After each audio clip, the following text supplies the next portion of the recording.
काय तुमच्यामध्ये मिटला होता, तुम्ही एक व्हिडिओ देखील शेअर केला, पण आता परत गुन्हा दाखल झाला. कुणावर गुन्हा दाखल झाला आणि काय कलम? मुळामध्ये मी बीडमध्ये असताना जो काही माधवी मंदार खंडाळकर यांचा व्हिडिओ त्यांनी रुपाली पाटील, तिची बहीण, तिचे भाऊ अनेक गुंड येऊन मारला, व्हायरल केला, त्यांनी तो डिलीट केला होता.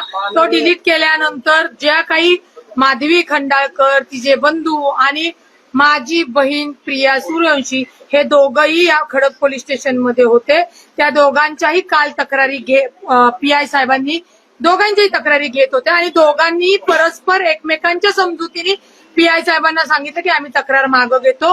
ती तक्रार मागं घेत असताना पीआयनी बहिणीचं शूटिंग केलं, म्हणजे प्रिया सूर्यवंशी पाटीलचं शूटिंग केलं, माधवी खंडाळकर यांचं शूटिंग केलं, त्यांचं स्टेटमेंट घेतलं आणि दोघांच्याही तक्रारी एकमेकांनी मागं घेतल्यामुळे तिथे तो विषय संपला. माधवी खंडाळकर यांनी तो जो काही दुसरा व्हिडिओ दिला तो तुमच्या सगळ्यांच्या समोर आहे आणि अचानकपणे जर परत ती महिला दुपारी येते आणि परत गुन्हा दाखल करतात.